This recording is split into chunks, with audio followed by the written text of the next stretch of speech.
ఆస్తులు కల్పించేస్తారు, లేనిపోయింది చెప్పేస్తారు.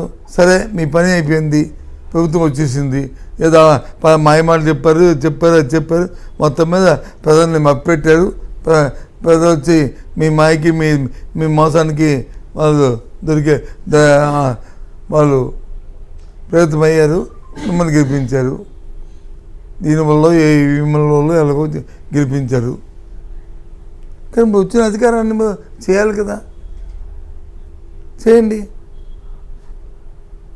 లేదంటే ఇగో మాది ఇంతే అని చెప్పండి, తప్పేముంది. సంవత్సరం ఏకంగా పోయింది. పోనీ ఇచ్చిందనే ఇచ్చారు పూర్తిగా. అంటే ఒక సంవత్సరం అంటే సుమారు వాళ్ళకి ఇవ్వాల్సిన 13,000 కోట్ల రూపాయలు గుండు సున్నా. పోనీ 2 సంవత్సరం ఇవ్వాల్సింది పూర్తిగా ఇచ్చారా? ఈ నెంబర్లు చెప్పాను కదా, ఇప్పుడు నేను చెప్పిన అబద్ధాలా? ఇది ఇచ్చిన మీ బడ్జెట్ రివైజ్డ్ అలొకేషన్లో తప్ప? చెప్పండి. ఎందుకు సూటిగా ప్రశ్నిస్తాను ఈ ప్రభుత్వాన్ని.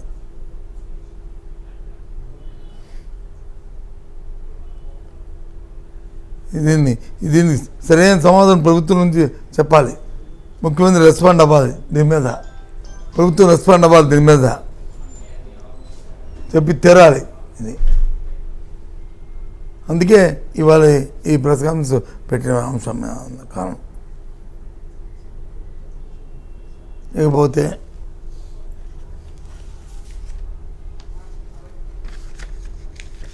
ఎన్నో సమస్యలు ఉన్నాయి. దోపిడీలు, వైజాగ్లో జరుగుతున్న దోపిడీలు ఎంత అంత కాదు, ఎన్నో జరుగుతున్నాయి మన ఉత్తరాంధ్ర ప్రాంతంలో. ఈ పక్కన చూసుకుంటే గీతం భూములు కానీ, అక్కడ చూసుకుంటే ఆ మైనింగ్లో ఆ పంచదార కొండ ఏ రకంగా అక్కడ దోపిడీ జరుగుతుందో,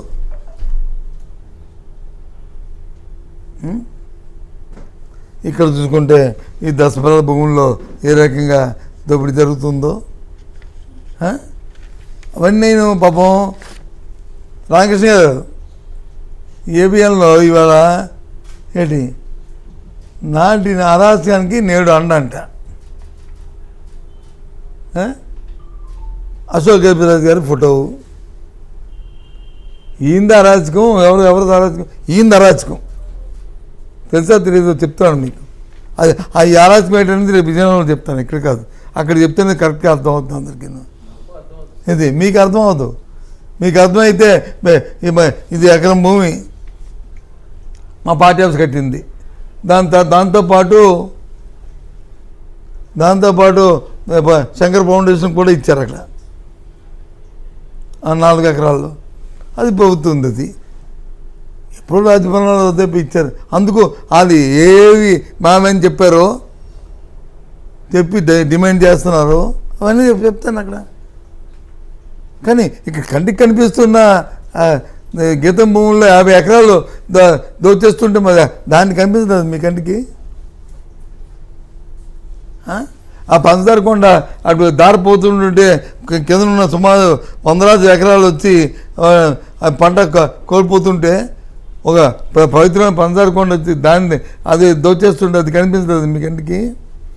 ఈ పక్కన దసపల్లా భూములు మనందరం ఇక్కడ ఉన్నాం, మనందరం మనం పుట్టక ముందు దగ్గర నుంచి కూడా అది ప్రభుత్వ భూములు అని తెలుసు కదా, దాన్ని చేస్తుంటే అది కనిపిస్తుంది కదా.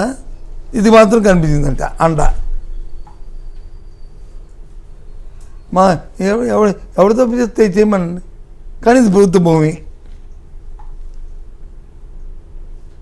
దీని సంగతి అంతా అభిజనంలో చెప్తాను.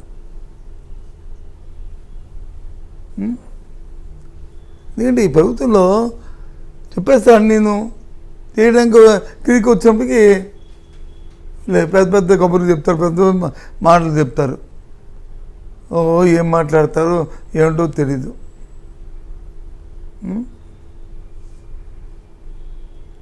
మొన్న ఎప్పుడో చూశాను, గత ప్రభుత్వంలో ఎప్పుడేం చేశారు. గత ప్రభుత్వంలో మొన్న జగన్మోహన్ రావు వచ్చారు, ఈ బోట్లు యాక్సిడెంట్ అయితే వచ్చారు. అక్కడ అంతకుముందు బోట్లు కాలిపోతే ఒక్కొక్కరికి 30 లక్షల రూపాయలు ఇచ్చాం. ఒక బోర్డు కింద ఇవ్వలేదు చెప్పండి గవర్నమెంట్. ప్రభుత్వం దృష్టికి వస్తే దాని మీద కానీ విషయం ఉంటే ప్రభుత్వం స్పందించాలి, కైండ్తో ఆలోచించేయాలి. అంతేగాని ధరదత్వం చేసేమని కాదు. ప్రభుత్వం అంటే అది కస్టోడియన్. అంతేగాని ప్రతిదానికి రాజకీయం మాట్లాడినా ఆయన వచ్చి చూడడానికి వస్తే అదొక రాజకీయం. అది చూడడానికి రాకూడదా? ప్రతిపక్ష నాయకుడు ఒక ఇన్సిడెంట్ జరిగితే వస్తే రాజకీయమా? రాకపోతే ఎక్కడ వచ్చారని అడుగుతారా? ఏంటి ఇది? ఏం మాటలు?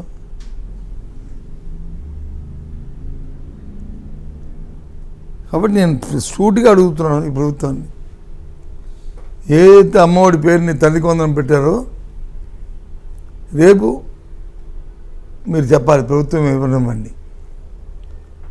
గత సంవత్సరం మన సంవత్సరం ఉష్కాకి అయిపోయింది, అదంతా దాని గురించి మర్చిపోవాల్సిందేనా? రెండవ సంవత్సరం మీరు వచ్చి ఇచ్చారు, ఎంతమందికి ఇచ్చారు, ఎంత డబ్బు రిలీజ్ చేశారు? ఏదైతే నేను అరకొరకుగా ఇచ్చారని 9,000, 8,000, 7,000 ఇచ్చాను, ఇది నేను చెప్తున్న మాటలు వాస్తవమా? ఇస్తే ఎంతమందికి ఇంకివ్వాలి? మీరు చెప్తే నేను కూడా ఆ లెక్కలు నా దగ్గర కూడా ఉన్నాయి, చెప్తాను.